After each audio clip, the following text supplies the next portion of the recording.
The stagecoach lurched to a violent halt in front of the dusty ranch house, and Eleanor Ashford stepped down into the harsh Wyoming sun with trembling hands, knowing her father had sent her here as punishment for refusing to marry the banker he'd chosen back in Boston. The year was 1876, and the Red Creek Ranch sprawled across the Wyoming territory like a vast ocean of grass and cattle, bordered by the Medicine Bow Mountains to the west. Eleanor had traveled for 3 weeks to reach this place, her trunks filled with fine dresses that would be utterly useless in this wilderness. Her father's telegram had been clear.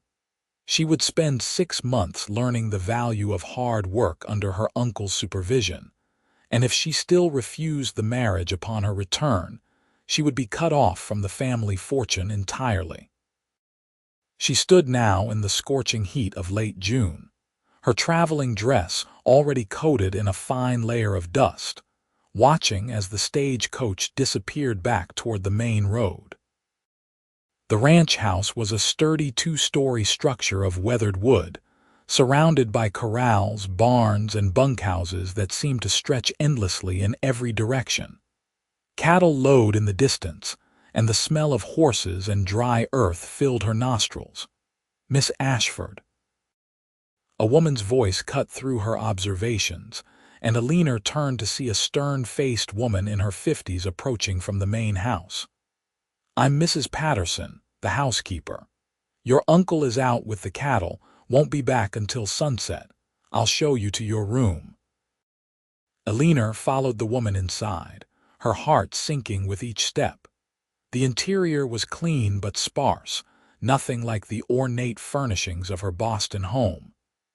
Mrs. Patterson led her up a narrow staircase to a small bedroom with a single window overlooking the corrals. "Supper is at 6 sharp," Mrs. Patterson said curtly. "Your uncle expects everyone to earn their keep here, family or not. You'll start working tomorrow." That night, Eleanor sat at the long dining table with her Uncle Thomas, a grizzled man in his 60s with weathered skin and eyes that held no warmth. 3 ranch hands joined them: an older man named Pete, a young hothead called Jimmy, and a quiet cowboy who introduced himself simply as Cole Brennan. Cole was perhaps 25, with dark hair that curled slightly at his collar and eyes the color of storm clouds. He wore his hat low, spoke little, and seemed to study his plate more than the people around him. Eleanor found herself glancing at him repeatedly throughout the meal, though she couldn't have said why. "You'll be helping with the chickens and the garden," her uncle announced, not looking at her. "Mrs. Patterson will teach you the basics. We rise at 4:30 here." Eleanor's fork clattered against her plate. 4:30 in the morning. This is a working ranch, girl, not a Boston parlor. You're here to learn what real work means. Her uncle's voice was harsh, unforgiving. "I told your father I'd make sure you understood the consequences of throwing away a good match. By the time you leave here, you'll be begging to marry that banker." Shame burned in Eleanor's cheeks, aware that the ranch hands were listening to every word. She wanted to defend herself, to explain that she'd refused the banker because he was cruel and had a mistress he made no effort to hide, but she knew it would make no difference. She lowered her eyes and finished her meal in silence. That first night she lay in her small bed listening to the unfamiliar sounds of the ranch: cattle moving in the darkness, horses nickering, the distant howl of a coyote. She thought of her mother, dead these past 5 years, and wondered what she would have advised. Would she have told Eleanor to accept the marriage for security's sake? Or would she have supported her daughter's refusal? The next morning came brutally early. Mrs. Patterson pounded on her door at 4:30 exactly, and Eleanor dragged herself from bed with aching muscles from the long journey. She dressed in the simplest gown she owned, though even that had more ruffles and ribbons than seemed practical. Mrs. Patterson took one look at her and shook her head. "You can't work in that. Come with me." She led Eleanor to a storage room and pulled out a simple calico dress and a worn apron. These belong to the previous housekeeper. They'll do until you can make yourself some proper work clothes. The dress was rough against Eleanor's skin, nothing like the fine fabrics she was accustomed to, but at least she could move in it. She followed Mrs.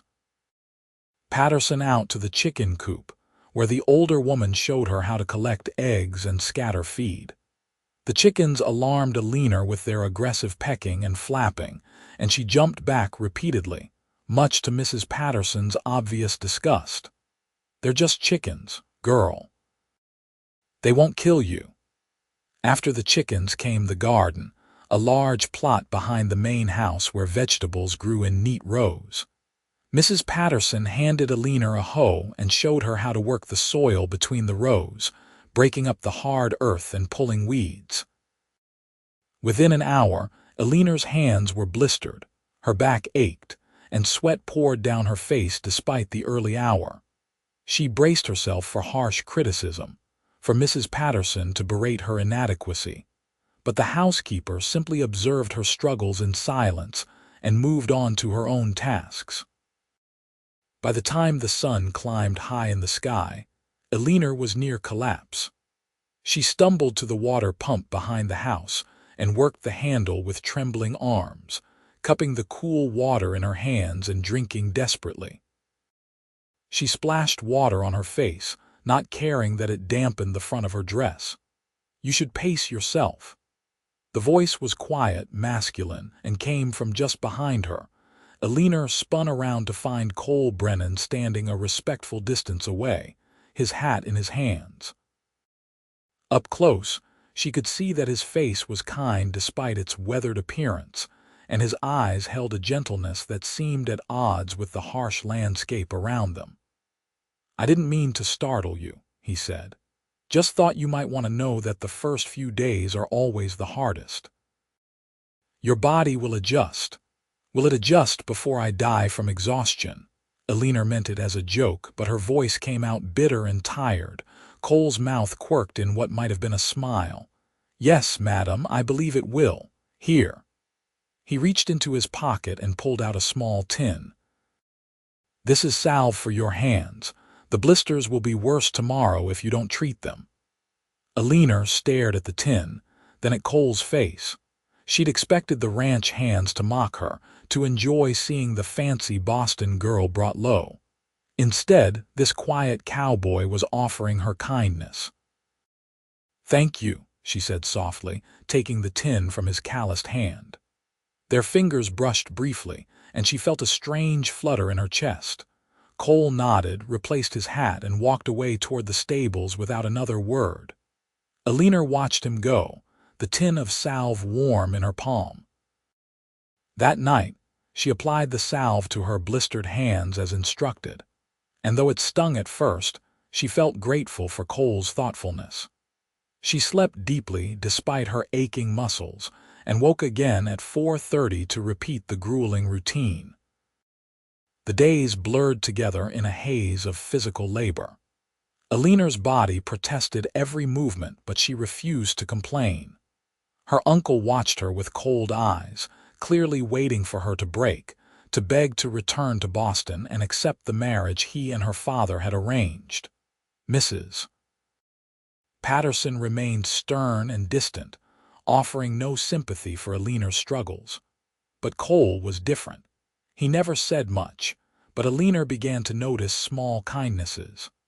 A bucket of water would appear near where she was working in the garden, placed there without comment. When she struggled to carry a heavy basket of vegetables to the kitchen, she'd turn to find Cole quietly taking it from her hands. He'd tip his hat and walk away before she could thank him properly. 2 weeks into her stay, Eleanor was in the barn gathering eggs from the hens that roosted there when one of the horses began to thrash in its stall. The animal's distressed whinnying filled the air, and Eleanor froze, terrified. The horse was a massive bay gelding, and he kicked at the walls of his stall with powerful hooves. "Easy, Ranger, easy now." Cole appeared seemingly from nowhere, his voice low and soothing as he approached the agitated horse. Eleanor pressed herself against the wall, watching as Cole opened the stall door without hesitation and stepped inside with the dangerous animal. "What are you doing?" Eleanor gasped. "He'll kill you." Cole didn't answer her, all his attention focused on the horse. He kept speaking in that same gentle tone, words Eleanor couldn't quite make out, and slowly approached Ranger with one hand extended. The horse's ears flicked back and forth, his eyes rolling white, but Cole never faltered. He moved with a patience Eleanor had never witnessed before, never rushing, never showing fear. Gradually, the horse calmed. Cole's hand reached Ranger's neck, stroking gently, and the animal's trembling subsided. Cole ran his hands down the horse's legs, checking each hoof, and finally extracted a sharp stone that had lodged in the tender frog of the left front hoof. "There you go, boy," Cole murmured, his hand gentle on the horse's shoulder. "That's better, isn't it?" Ranger nuzzled against Cole's chest, all aggression gone, and Eleanor felt something shift inside her. She'd grown up around men who believed strength meant dominance, who controlled through fear and force. Her father was such a man. The banker she'd refused to marry was such a man. But Cole wielded a different kind of strength entirely, one built on gentleness and understanding. Cole emerged from the stall and finally looked at Eleanor. "You all right, Miss Ashford? How did you do that?" she asked. "He was so frightened, so wild, and you calmed him like it was nothing." "It wasn't nothing," Cole said quietly. "Ranger was in pain. Animals respond to gentleness when they're hurting, same as people. You just have to be patient enough to show them you mean no harm." He walked past her toward the barn door, but Eleanor found herself following. "Mr. Brennan, may I ask you something?" He paused, turning back to her. "Cole is fine, Miss Ashford. What's your question? Why are you kind to me?" The words tumbled out before she could stop them. "My uncle makes no secret that I'm here as punishment. Mrs. Patterson treats me like a burden. The other hands barely acknowledge my existence. But you've been nothing but gentle, and I don't understand why." Cole was quiet for a long moment, his eyes searching her face. "I don't believe in punishing people for wanting to make their own choices," he finally said. "And I don't think kindness needs a reason." He left before she could respond, and Eleanor stood alone in the barn with her heart beating strangely fast. As the weeks passed, Eleanor's body did indeed adjust to the hard labor, just as Cole had promised.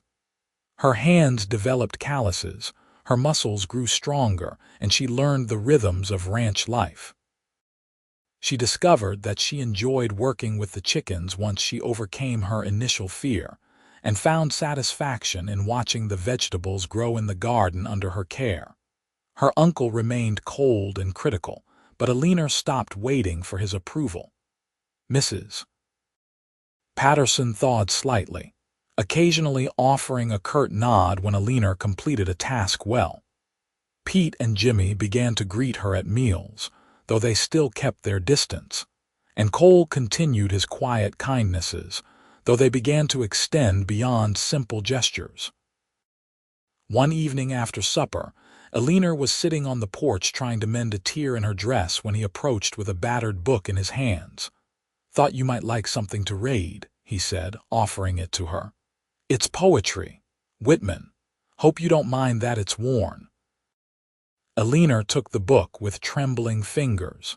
She'd been starving for something to read, for some connection to the intellectual life she'd left behind in Boston. "You read poetry?" "My mother taught me to read before she died," Cole said, settling himself on the porch steps a respectful distance away.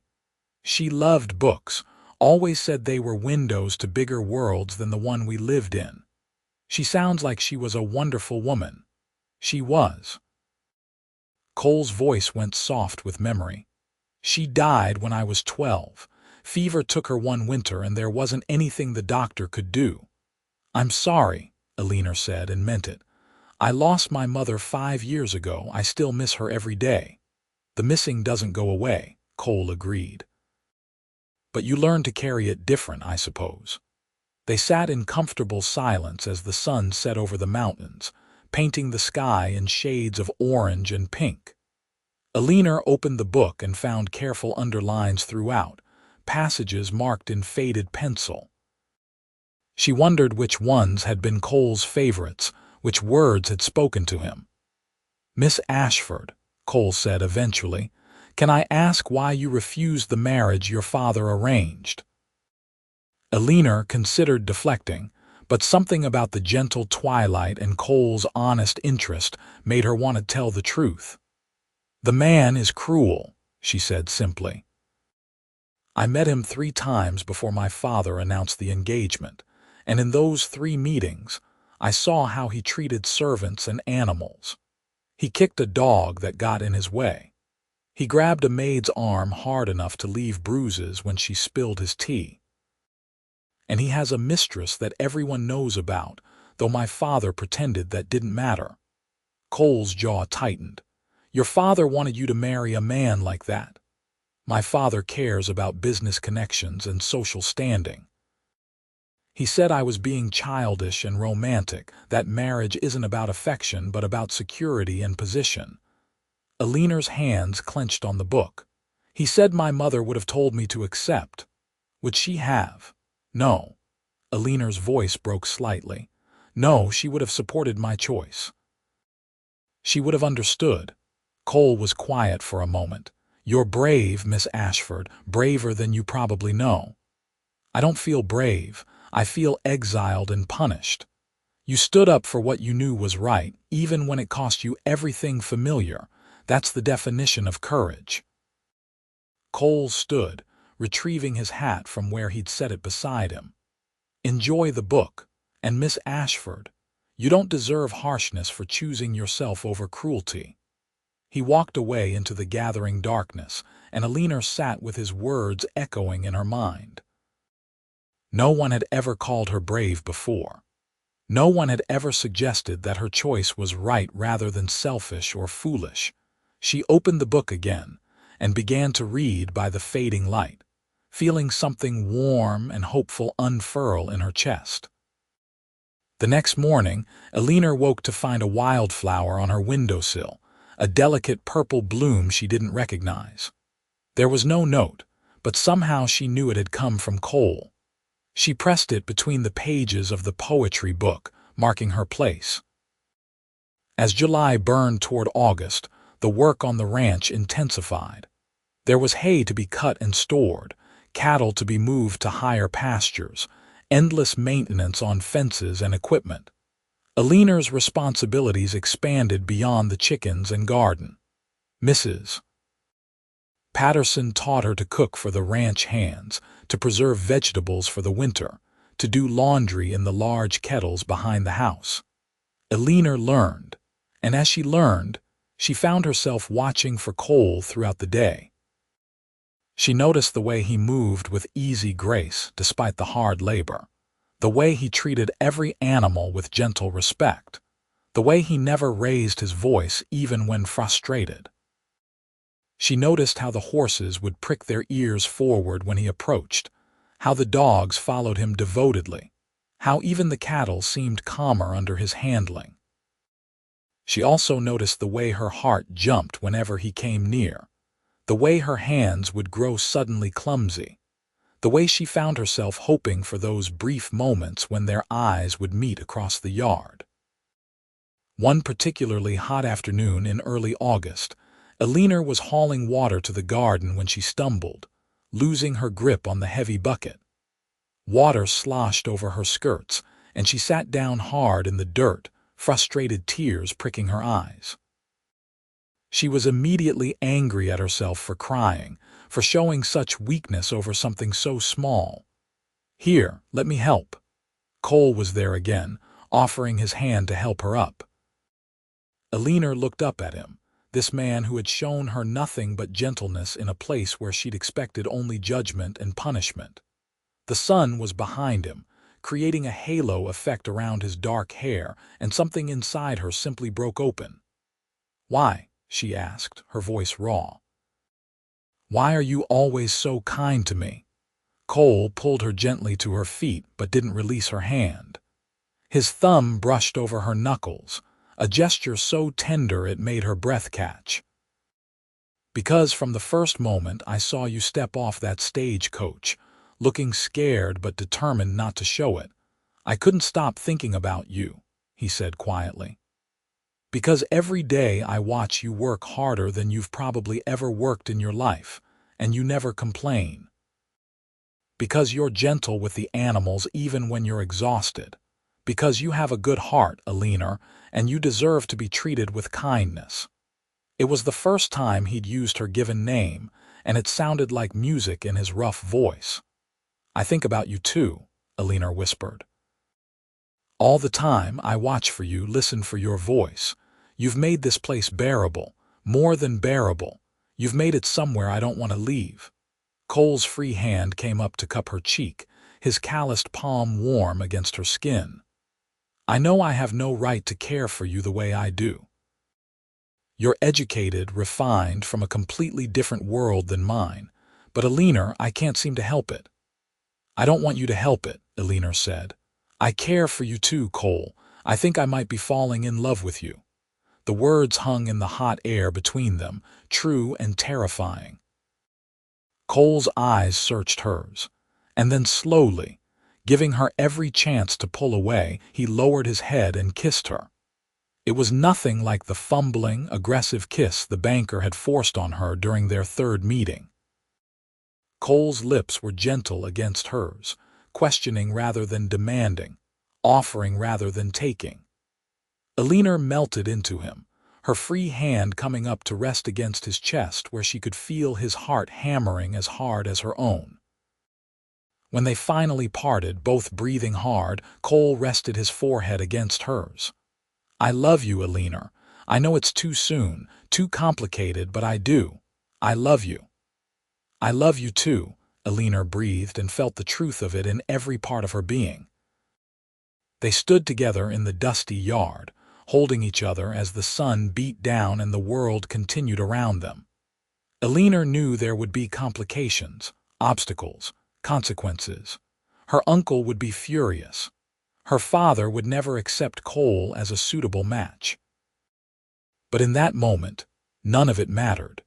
She had found something real and true, had found a man who saw her as a partner rather than a possession. That evening at supper, Eleanor caught her uncle studying her with narrowed eyes.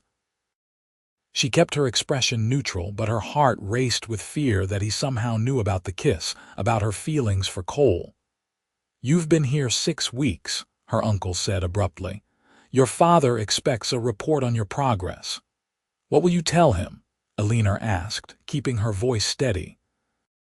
"That you're learning, though whether you're learning the right lessons remains to be seen." His eyes flicked to Cole, then back to Eleanor. "You've got another 6 weeks before you return to Boston. I suggest you spend them remembering where you belong." The threat was clear, but Eleanor met her uncle's gaze without flinching. "I know exactly where I belong, Uncle Thomas."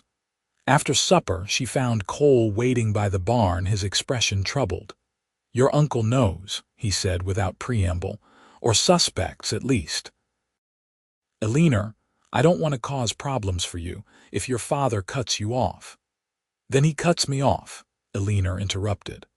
"Cole, I spent my whole life trying to please my father, trying to be the daughter he wanted. The only time I chose myself over his expectations, I found you. I won't regret that." "You might regret it when you're facing a life of hardship instead of comfort," Cole said seriously. "I'm a ranch hand, Eleanor. I make enough to get by, nothing more. I can't give you the life you're accustomed to." Eleanor stepped closer, taking his hands in hers. "The life I was accustomed to was empty. It was full of things but devoid of real affection or respect. You've given me something worth far more than money or social position. You've given me gentleness when I braced myself for harshness. You've shown me what it means to be truly seen and valued. That's worth everything. Cole pulled her close, wrapping his arms around her. We'll figure it out together then. Somehow we'll make this work. They began to steal moments together whenever they could. Cole would find Eleanor in the garden, and they'd talk while she worked, discussing everything from poetry to philosophy to their dreams for the future. In the evenings, they'd walk along the creek that bordered the property, watching the stars emerge in the vast Wyoming sky. Cole told her about his childhood in Montana, about losing his mother and his father's slow descent into alcohol that had driven Cole to leave home at 16. Eleanor shared memories of her mother, stories of growing up in Boston society that made Cole laugh with their absurdity. You had someone to teach you which fork to use for which course? Cole asked, incredulous. 3 different people, actually, Eleanor admitted with a laugh. And lessons on how to walk properly, how to sit, how to enter and exit a carriage without showing too much ankle. Sounds like torture. It was suffocating, Eleanor agreed. I used to sneak into my father's library and read books I wasn't supposed to touch. Philosophy, science, literature that wasn't deemed appropriate for young ladies. My mother would cover for me. She sounds like she understood you. She did. She married my father for love, you know, much to her own family's dismay. He was poor then, building his fortune. She used to tell me that loving someone was worth more than all the money in the world. Eleanor's voice grew soft. Then he became successful, and something changed in him. He forgot what it was like to struggle. He forgot why she'd chosen him. Cole squeezed her hand. He's a fool if he doesn't see how remarkable his daughter is. As their love grew, so did the complications. Jimmy caught them holding hands behind the stable one evening and began making snide comments at meals. Her uncle's coldness intensified, his criticism growing sharper. Mrs. Patterson stopped speaking to Eleanor altogether, beyond necessary instructions. One afternoon in late August, Eleanor was working in the garden when her uncle approached with a telegram in his hand. His face was thunderous. Your father writes that the banker is willing to overlook your temporary instability and still accept the marriage, he announced. He expects you to return to Boston in 2 weeks with the proper attitude. Eleanor's heart sank, but she kept her voice firm. I won't marry him, Uncle Thomas. Not in 2 weeks, not ever. You ungrateful girl, her uncle snarled. Do you think that cowboy you've been mooning over is going to take care of you? He's got nothing. You'll end up washing laundry and birthing babies in some shack, old before your time. If that's my life with Cole, I'll take it gladly over a gilded cage with a cruel man, Eleanor shot back. Her uncle's face turned purple with rage. You'll do as you're told, or I'll have Brennan thrown off this ranch today. I'll make sure he never works anywhere in this territory again. Is that what you want? To ruin his life along with your own? The threat hit Eleanor like a physical blow. She knew her uncle had the connections and the vindictiveness to make good on it. Cole had worked for 5 years to build his reputation as a reliable hand. If her uncle blacklisted him, he'd lose everything. You wouldn't, she whispered. Try me. Her uncle leaned close, his breath hot on her face. You go back to Boston and marry the banker like a good girl, or Brennan suffers the consequences of your selfishness. He stalked away, leaving Eleanor trembling in the garden. She sank to her knees among the vegetables she'd tended so carefully, her mind racing. She couldn't let Cole be ruined because of her, but she couldn't imagine marrying the banker, subjecting herself to a lifetime of cruelty. That evening she sought out Cole behind the barn where they'd taken to meeting. His face brightened when he saw her, but the expression faded when he registered her distress. What happened? Eleanor told him everything, the words tumbling out between tears. Cole listened in silence, his jaw tight with barely controlled anger. "He can't force you to marry someone," he finally said. "He can destroy your life if I don't," Eleanor replied. "Cole, I can't let that happen. You've worked so hard, built so much. I won't be the reason you lose it all." Cole gripped her shoulders gently, forcing her to meet his eyes. "Eleanor, listen to me. I don't care about his threats. We'll leave together. We'll go somewhere he can't touch us." "Where?" "He has connections throughout Wyoming, throughout the whole territory, and I have no money of my own." "How would we survive?" "I've got some savings," Cole said. "We could go to California, start fresh there. I can find work on any ranch, and you're strong now, Eleanor. You've learned so much. We'd make it work." "You'd give up everything for me?" Eleanor asked, searching his face. "Everything and more," Cole said simply. "I love you. That's worth more than any job, any reputation. We'll build a new life together." Hope flickered in Eleanor's chest, fragile but real. "You really think we could?" "I know we could." Cole pulled her close, his arms strong and steady around her.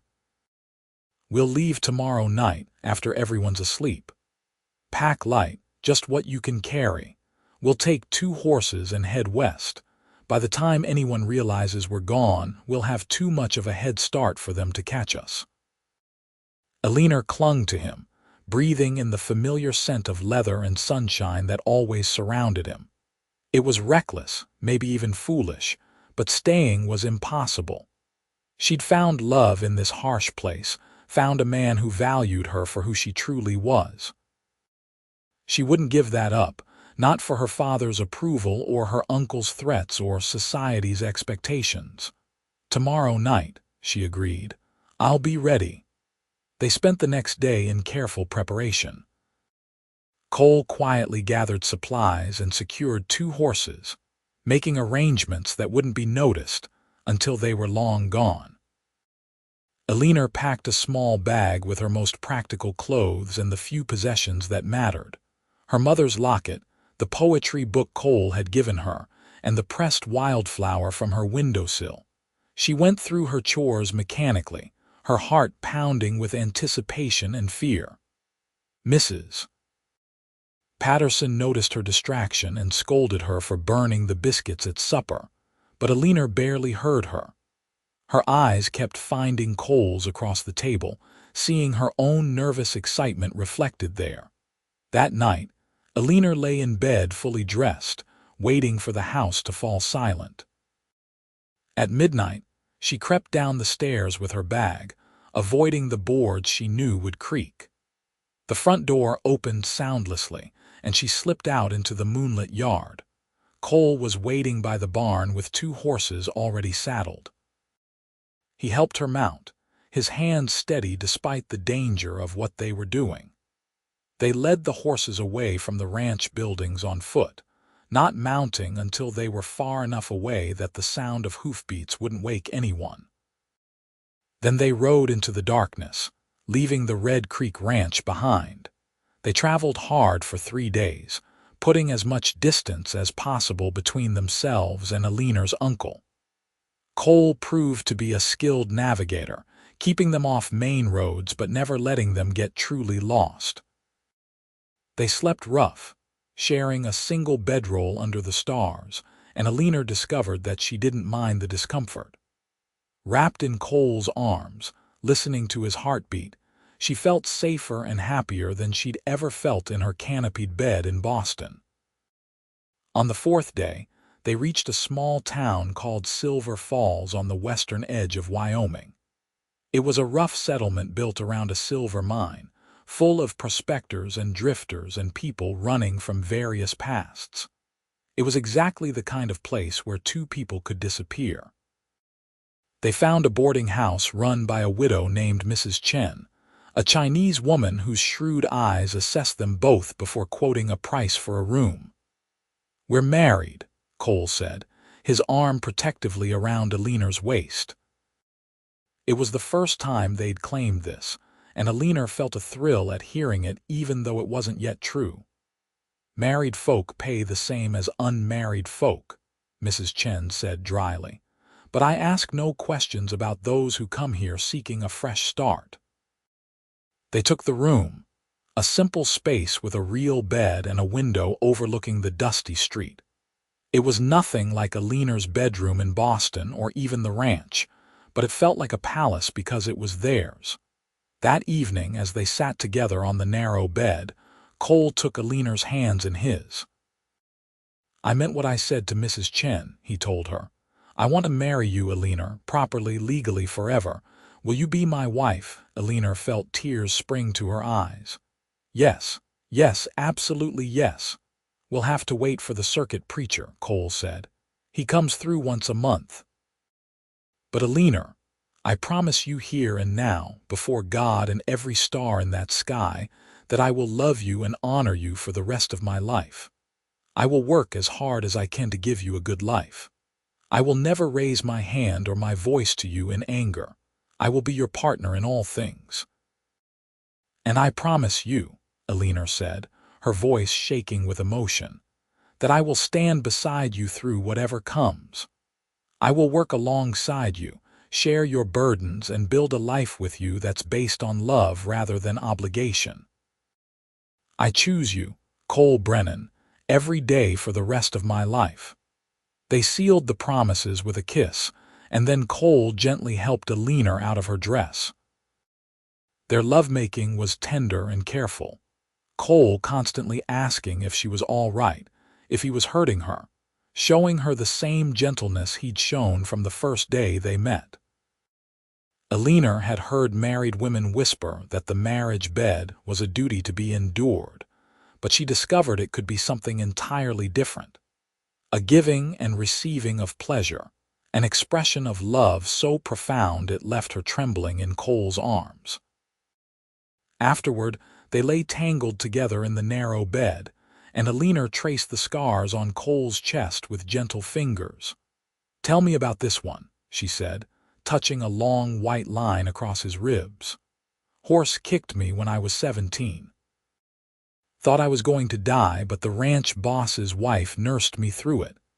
And this one," a smaller scar on his shoulder, "barbed wire my first year working cattle. I was careless."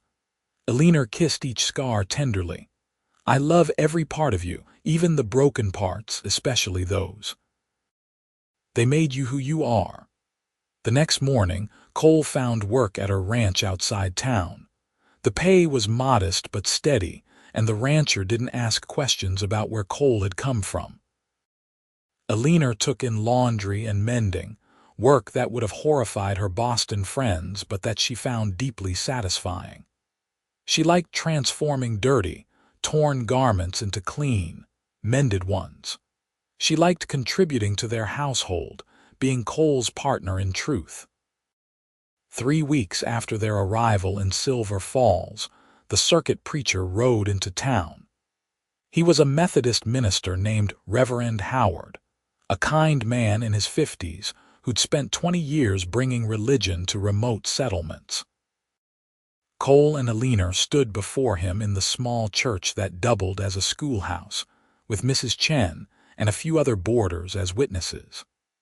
Eleanor wore a simple blue dress she'd bought from the general store, with wildflowers in her hair that Cole had picked that morning. Cole wore his cleanest shirt and had shaved carefully, his hair still damp from washing. "Do you, Cole Brennan, take this woman to be your lawfully wedded wife?" Reverend Howard asked. "I do," Cole said, his voice ringing clear and certain. "And do you, Eleanor Ashford, take this man to be your lawfully wedded husband?" Eleanor looked into Cole's storm-gray eyes and saw her entire future there. "I do." "Then, by the power vested in me by the Methodist Church and the territory of Wyoming, I pronounce you husband and wife. You may kiss your bride." Cole cupped Eleanor's face in his calloused hands and kissed her with a sweetness that made her heart overflow. They were married. She was Eleanor Brennan now, wife to the gentlest man she'd ever known. That night, They celebrated with a simple dinner at the boarding house that Mrs. Chen insisted on providing at no charge. It was nothing like the elaborate wedding Eleanor would have had in Boston, with its hundreds of guests and orchestra and champagne fountains. But it was perfect because it was real, built on love rather than social obligation. As autumn painted the mountains in shades of gold and red, Eleanor and Cole settled into married life. They saved every penny they could, dreaming of buying a small piece of land where they could build their own ranch someday. Cole taught Eleanor to ride properly, and she discovered she loved the freedom of galloping across open land with the wind in her hair. Eleanor taught Cole to write more than his name, and they spent evenings reading aloud to each other by lamplight.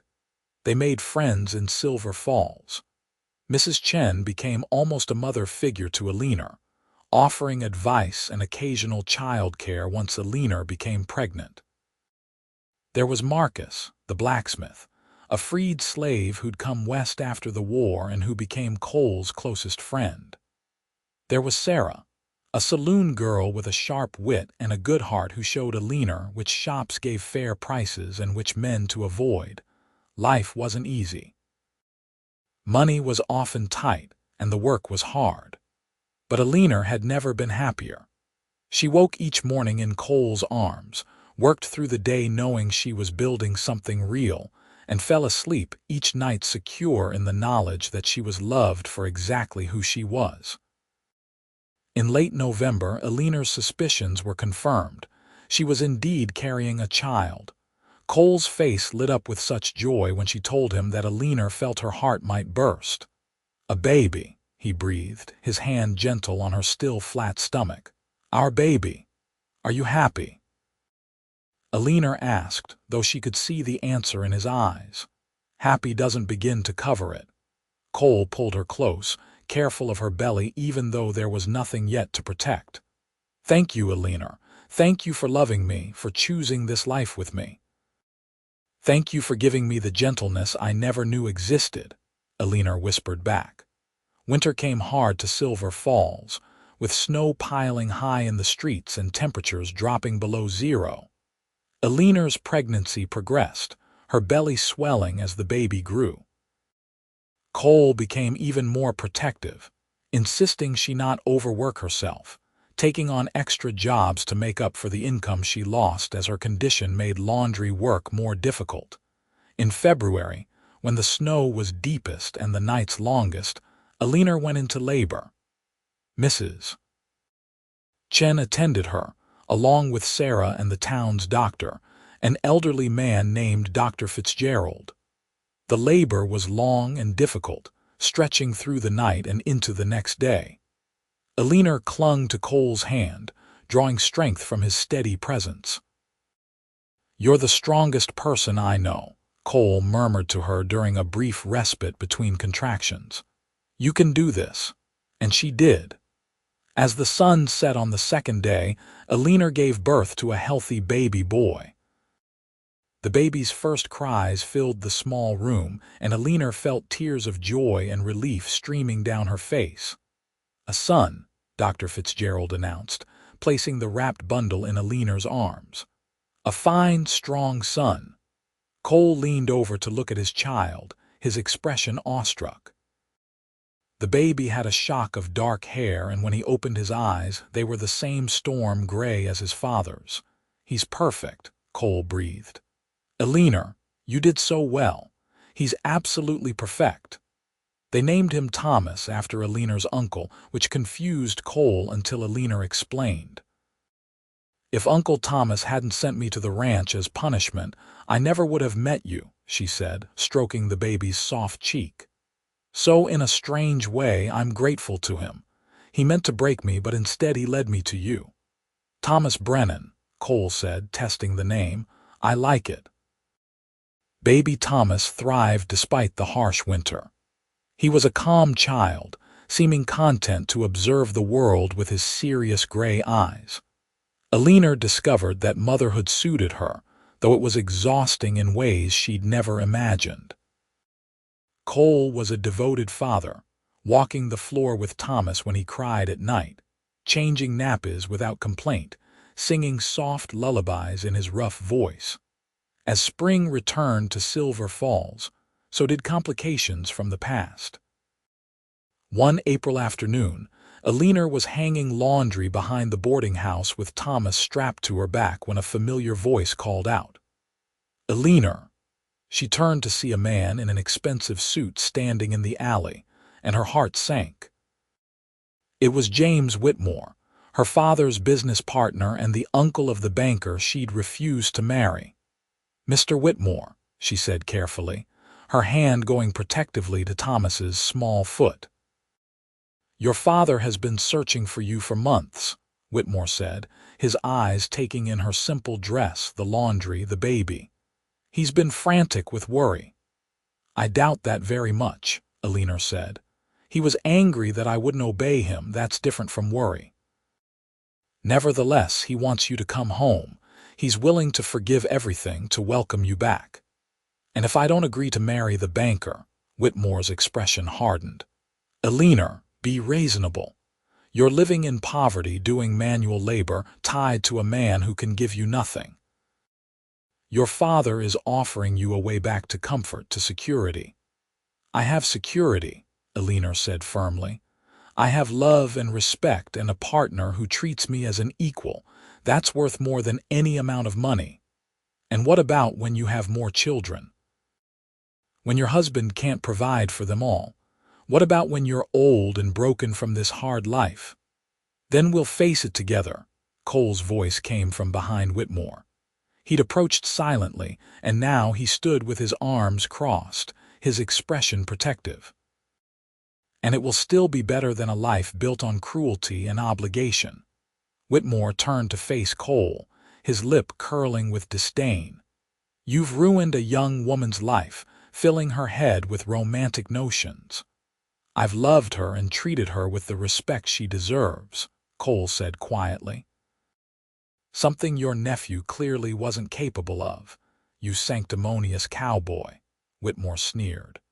"Do you know that Robert, Eleanor's fiancé, has married someone else, a more suitable woman who understood her duty? Eleanor threw away her one chance at a good match." "Then I'm glad I threw it away," Eleanor interjected, "because it led me to a better match than I could have imagined." Whitmore shook his head. "Your father will cut you off completely, Eleanor. You'll never inherit a penny." "I don't want his money," Eleanor said.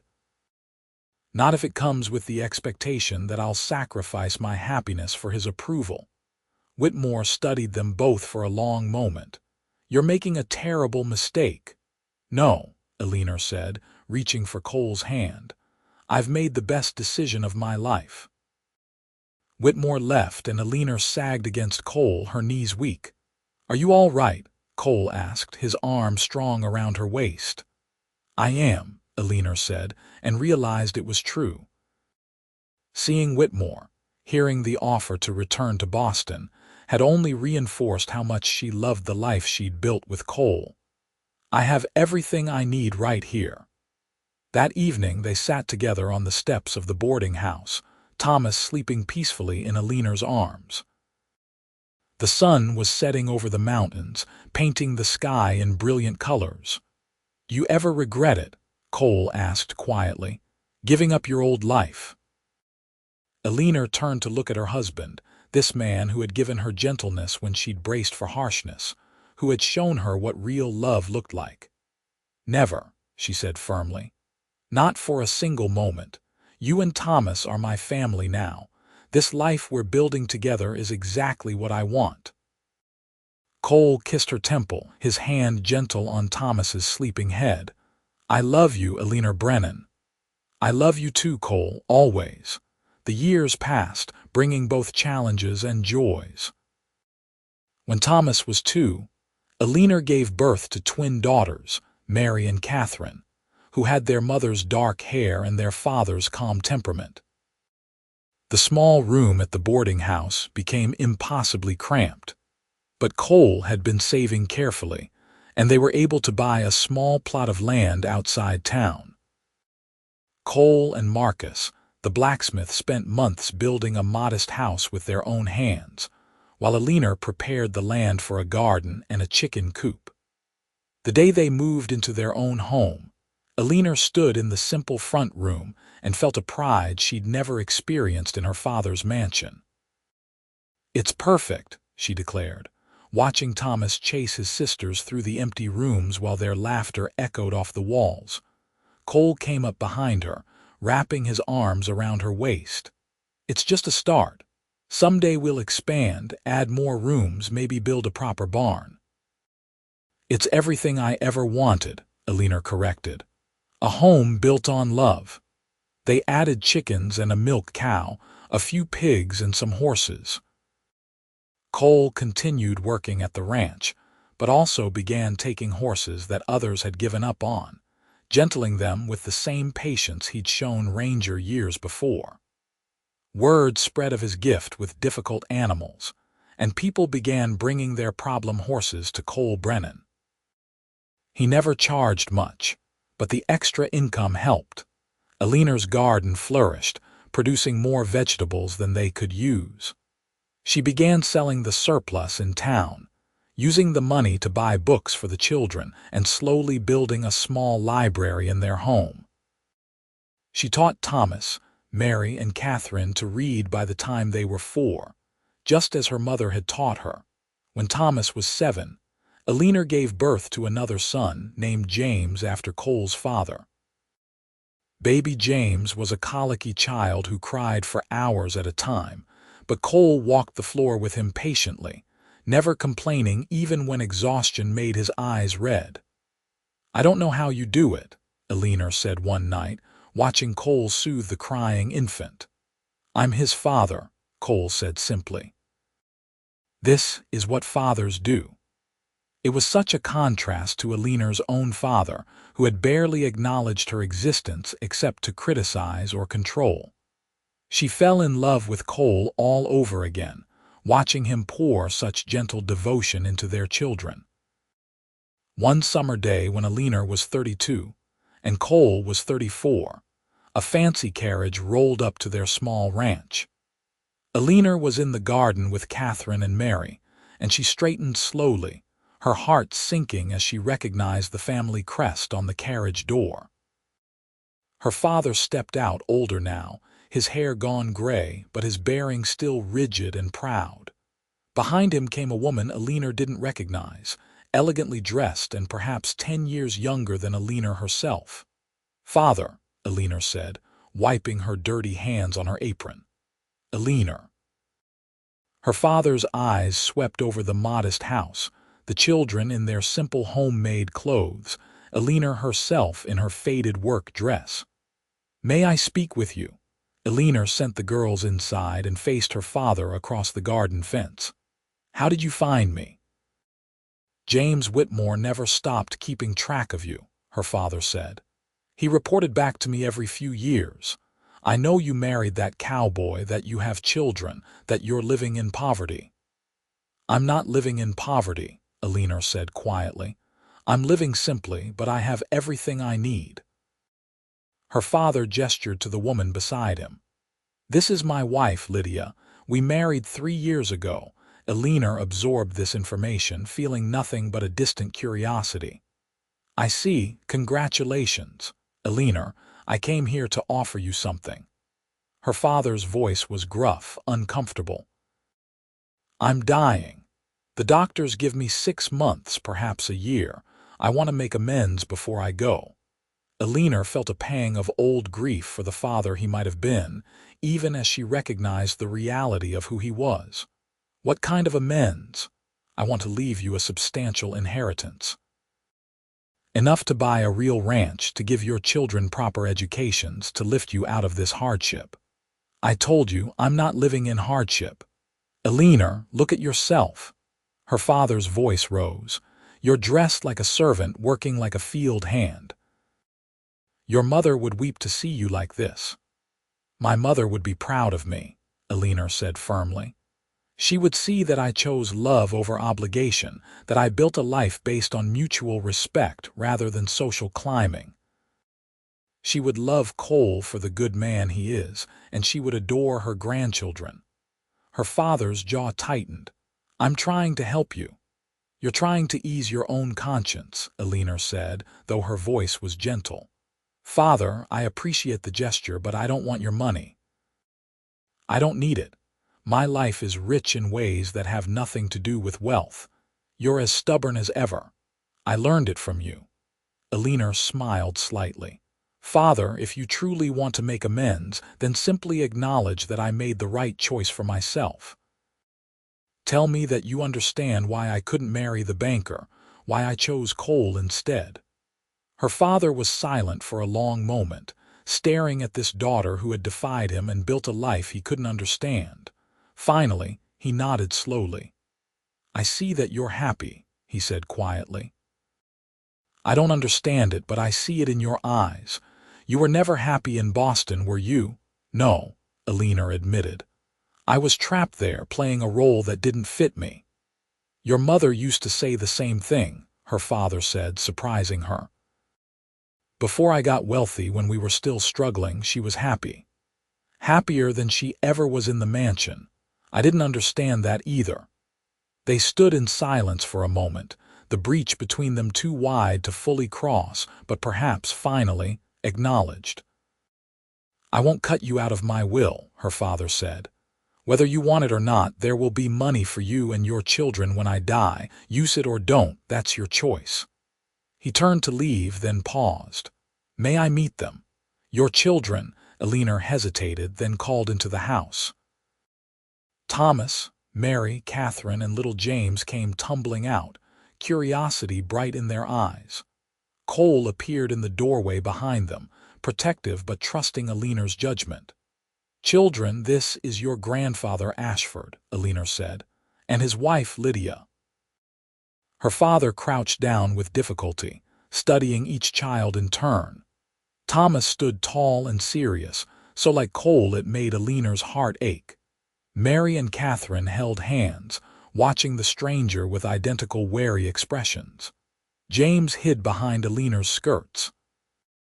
"They look healthy," her father said, straightening. "Strong." "They are," Eleanor said proudly. "They're growing up with love and security, learning the value of hard work and kindness." Her father looked at Cole, still standing in the doorway. "You're Brennan." "Yes, sir," Cole said, his voice respectful but not subservient. "You've taken good care of my daughter." "I've tried to be worthy of her, sir." Her father studied Cole for a long moment, then nodded. "She seems happy. That's more than I could say when she lived with me." He climbed back into the carriage with Lydia, then looked out at Eleanor one last time. "Goodbye, Eleanor. I'm sorry I didn't understand sooner." "Goodbye, father," Eleanor said, and found that she meant it kindly. "I hope you find peace." The carriage rolled away, leaving Eleanor standing in her garden surrounded by her children. Cole came down to join her, his arm slipping around her waist. "Are you all right?" he asked. "I am," Eleanor said, leaning into him. "I think I really am. That chapter of my life is closed now. This is my family, this life we've built. I wouldn't trade it for anything." Her father died 8 months later, and true to his word, he left Eleanor a substantial inheritance. The money arrived with a letter from Lydia explaining that Eleanor's father had spent his final months putting his affairs in order, and had expressed regret that he hadn't valued Eleanor's happiness over social standing. Eleanor and Cole discussed the inheritance at length. They could buy a large ranch, hire hands, live comfortably. But in the end, they decided to use most of the money to establish a fund for their children's education and to help others in Silver Falls who were struggling. They kept enough to expand their house, add a proper barn, and buy a small herd of cattle. "We built this life ourselves," Cole said. "I don't want to lose that by becoming something we're not." "I agree," Eleanor said, "but we can use the money to help others build their own lives too." They established a lending program through Mrs. Chen, offering small loans to people starting businesses or buying property. They funded a scholarship for children in Silver Falls who wanted to pursue education. They helped Marcus expand his blacksmith shop and supported Sarah when she decided to leave the saloon and open a dress shop. The years continued to pass, bringing their share of hardship. There were droughts that tested their small cattle operation, winters so harsh that they lost animals despite their best efforts, illnesses that swept through the town. But through it all, Eleanor and Cole faced everything together, their love deepening with each challenge overcome. When Eleanor was 45, she was surprised to discover she was pregnant again. The pregnancy was harder than the others, and Dr. Fitzgerald warned her that giving birth at her age carried risks. But Eleanor had never been one to shy away from challenges, and when she went into labor on a snowy December night, she faced it with the same courage she'd shown in every other aspect of her life.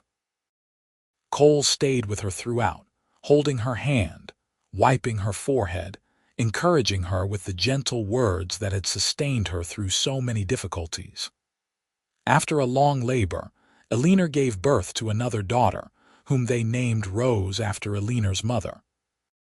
"She's beautiful," Cole whispered, holding the tiny baby with practiced ease, just like her mother.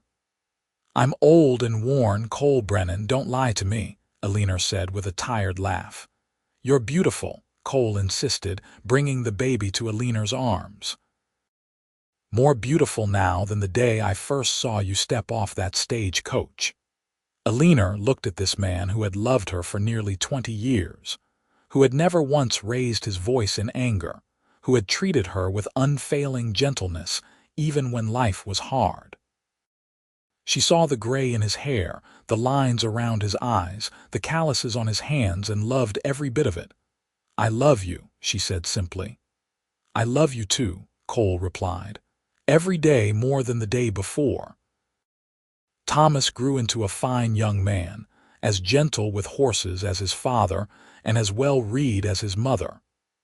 At 20, he married a school teacher named Rebecca and started his own ranch with his parents' help. Mary became a teacher herself, traveling to a larger town to get her training and returning to open a school in Silver Falls. Catherine fell in love with medicine and became Dr. Fitzgerald's apprentice, eventually taking over his practice. James decided to study law, using the education fund to attend school in Denver. And Rose, the surprise baby, grew into a spirited girl who loved books and horses equally, who could outride most boys her age and quote Shakespeare with equal facility. On Eleanor's 50th birthday, the whole family gathered at the ranch for a celebration. Thomas and Rebecca came with their 3 children. Mary brought her fiancé, a lawyer from Denver that James had introduced her to. Catherine arrived with her medical bag, having delivered a baby that morning. James came home from law school for the occasion, and Rose helped her mother prepare a feast in the expanded kitchen that Cole had built years before. After dinner, as the sun set and the family sat together on the wide porch Cole had added to the house, Eleanor looked around at all the people she loved and felt overwhelming gratitude. "What are you thinking?" Cole asked, his hand finding hers as naturally as breathing. "I'm thinking about the girl who stepped off that stagecoach 24 years ago, terrified and alone, bracing herself for punishment," Eleanor said. "I could never have imagined then that I'd find all this, that I'd find you." "I think about that too sometimes," Cole admitted. "About how close we came to never meeting. If your father hadn't sent you to your uncle's ranch, if I'd taken work somewhere else that summer, if you'd given in and married that banker. But none of those things happened," Eleanor said. "Instead, I found a man who gave me gentleness when I expected harshness, who showed me what real love looks like, who built this beautiful life with me." Cole raised her hand to his lips, kissing her knuckles gently. "You gave me just as much, Eleanor. You saw past the poor cowboy to the man underneath. You chose me when you could have had comfort and wealth. You've been my partner in every sense of the word." Their children and grandchildren were talking and laughing around them, filling the evening air with warmth and joy. The ranch that Eleanor and Cole had built stretched out around them, modest but thriving, a testament to their hard work and dedication.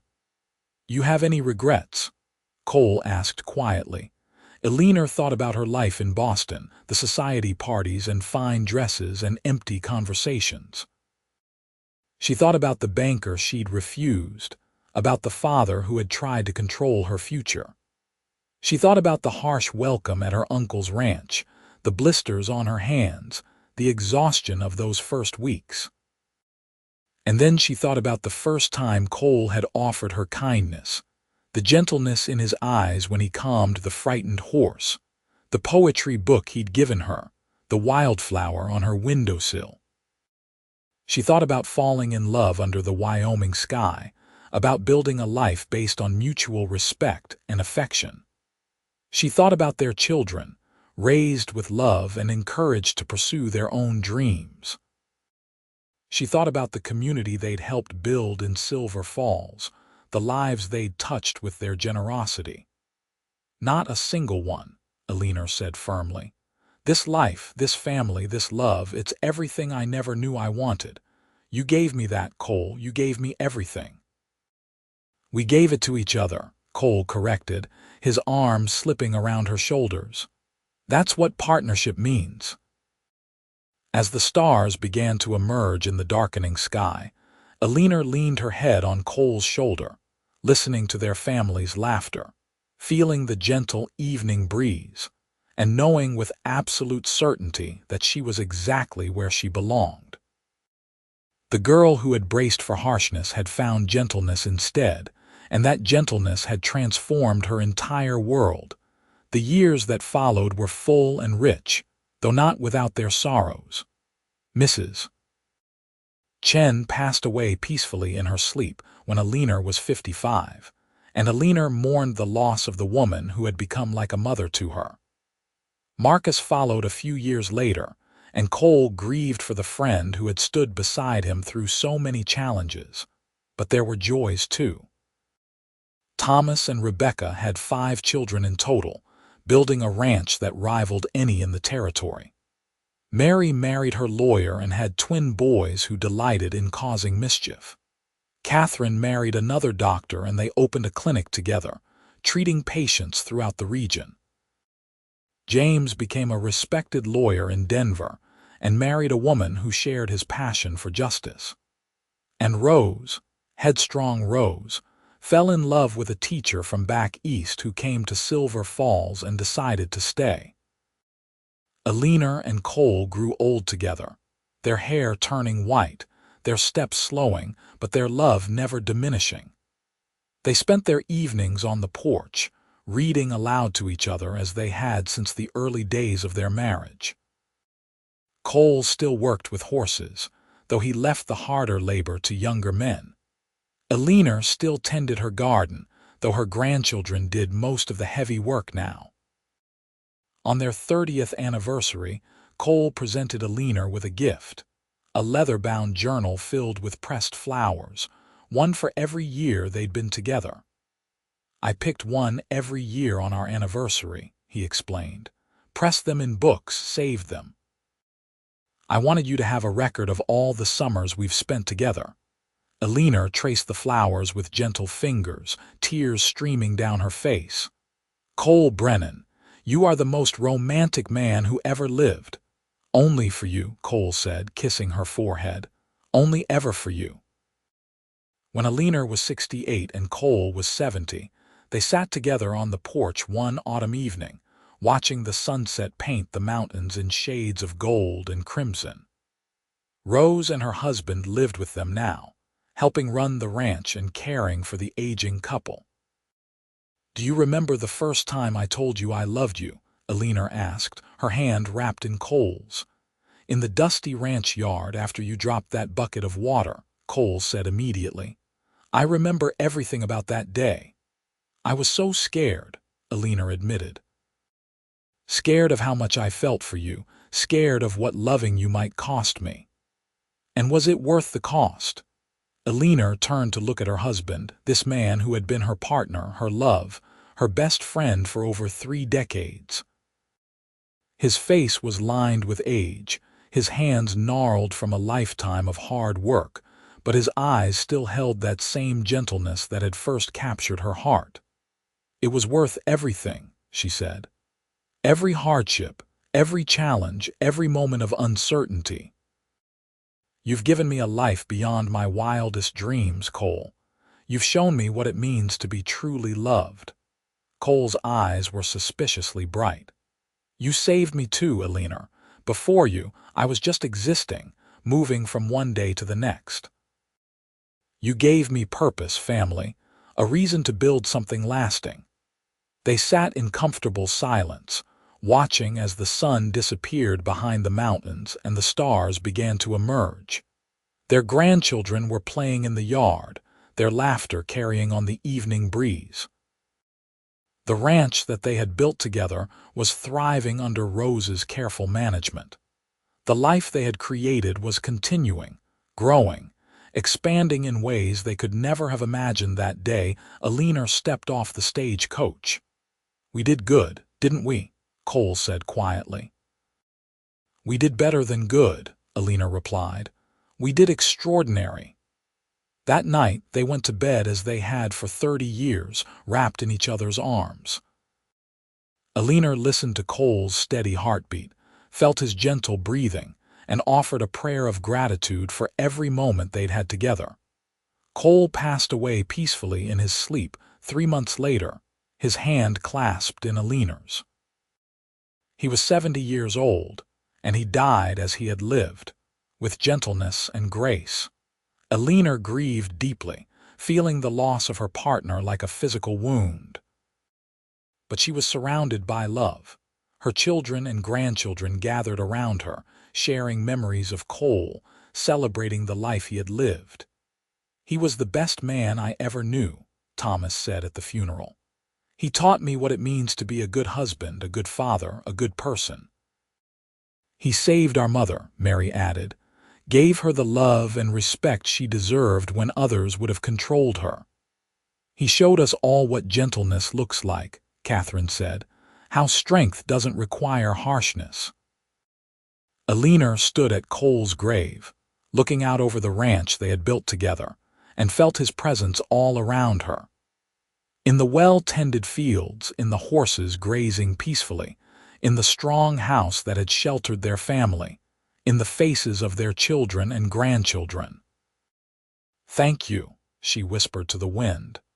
"Thank you for loving me, for building this life with me, for giving me everything I never knew I needed." Eleanor lived for 5 more years after Cole's death, spending her time with her family, working in her garden and writing down the story of her life for her grandchildren. She wanted them to know how their grandfather had transformed her world with his gentleness, how love had given her the courage to choose her own path. She wrote about the frightened girl on the stagecoach, about learning to work with blistered hands, about falling in love under the Wyoming sky. She wrote about building a life based on partnership and respect, about raising children who knew they were valued, about creating a community built on kindness. On a warm summer evening, just after her 74th birthday, Eleanor sat on the porch with all her children and grandchildren gathered around her. Rose's daughter, Eleanor's youngest grandchild, climbed into her lap. "Grandma, tell us again about how you met Grandpa," the little girl requested. Eleanor smiled, stroking the child's hair. "I was sent to a ranch as punishment," she began, her voice strong despite her years. "I braced myself for harshness, for judgment, for a hard life that would break me." "But that's not what happened," the little girl prompted, having heard the story many times before. "No," Eleanor agreed. "Instead, I met a cowboy who gave me gentleness I'd never known. He showed me what real love looks like, what true partnership means. And he gave me all of you." She looked around at her family, at the legacy of love that she and Cole had created together. Thomas, steady and reliable like his father. Mary, passionate about education. Catherine, dedicated to healing. James, fighting for justice. Rose, fierce and independent. And all their children, growing up knowing they were loved unconditionally. "The greatest adventure of my life," Eleanor said softly, "wasn't leaving Boston or coming west. It was choosing love over obligation, choosing a man who valued my heart over my social standing. Your grandfather taught me that gentleness is the greatest strength, that kindness is never wasted, that real love transforms everything it touches." As the sun set on another day, Eleanor felt at peace. She had lived a full life, rich with love and purpose. She had built something lasting with Cole, something that would continue long after she was gone. That night, Eleanor went to bed in the house Cole had built with his own hands, surrounded by the family they had created together. She closed her eyes, and in her dreams, Cole was waiting for her. "I missed you," she told him, taking his hand. "I've been right here," Cole replied with that gentle smile she loved so much. "I'll always be right here." Eleanor passed away peacefully that night, her hand outstretched as if reaching for someone only she could see, a smile on her face. At her funeral, her children spoke of her courage, her strength, her unwavering love. They talked about how she had chosen her own path when society demanded obedience, how she had built a life based on love rather than obligation, how she had shown them all what it meant to be true to yourself. "She taught us," Rose said, her voice breaking slightly, "that real love is gentle, that the right person will never try to control you or break you, that choosing yourself isn't selfish, it's necessary." They buried Eleanor next to Cole on a hill overlooking the ranch, with a simple headstone that read, "Eleanor Brennan. Beloved wife, mother, grandmother, she chose love." In the years that followed, the ranch remained in the family, passed down through generations. The story of Eleanor and Cole became family legend, told to each new child.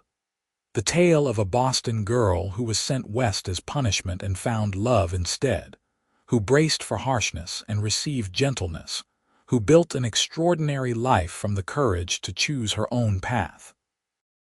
The legacy they left wasn't measured in wealth or social standing, but in the values they had instilled in their family: kindness, respect, gentleness, courage, and above all, love. Their story became a reminder that the best lives aren't the ones that follow the expected path, but the ones built on authentic connection and mutual respect. And sometimes, on quiet summer evenings, when the family gathered on the porch of the old house that Cole had built and Eleanor had filled with love, they could almost feel the presence of their ancestors. A gentle cowboy and the brave woman who had loved him, still watching over the family they had created, still showing the world what real love looks like. The story of Eleanor and Cole Brennan lived on, generation after generation, a testament to the truth that gentleness is strength, that love transforms everything, and that the courage to choose your own path can lead to a life more beautiful than any that could be chosen for you. Their great-grandchildren would grow up hearing about the summer of 1876, when a frightened girl stepped off a stagecoach expecting punishment and found love instead. They would learn that their family was built on a foundation of gentleness and respect, that their ancestors had shown them what real partnership looks like. And in Silver Falls, the town that Eleanor and Cole had helped build, their memory was honored. The school that Mary had founded bore Eleanor's name. The clinic where Catherine had worked carried Cole's. The lending program they had established still helped people start new lives, because Eleanor Ashford Brennan and Cole Brennan hadn't just lived their own love story. They had created something that rippled outward, touching countless lives, showing a community what it meant to lead with kindness, to build with love, to face life's challenges with gentle strength. The Wild West had been harsh in many ways, full of hardship and struggle. But it had also been a place where people could reinvent themselves, where love could bloom in unexpected places, where a Boston girl and a cowboy could build an extraordinary life together. And that life, that love, that legacy of gentleness in a harsh world, lived on long after Eleanor and Cole were gone, proving that the most powerful force in the world isn't money or status or control, but the simple, profound act of loving someone with gentleness, respect, and unwavering devotion. The end of Eleanor and Cole's story wasn't really an ending at all. It was a beginning that continued to unfold with each generation, each child who learned what real love looks like, each person who chose gentleness over harshness, kindness over cruelty, love over obligation. Their story proved that one decision, one moment of courage, one choice to love authentically rather than obediently, could change not just one life but countless lives for generations to come. And so the legacy of a cowboy's gentleness and a brave woman's love lived on, a beacon of hope and a reminder that the best things in life come not from following the expected path, but from having the courage to forge your own way, guided by love, sustained by partnership, and enriched by the simple, profound act of treating each other with gentleness, respect, and unwavering devotion, now and forever.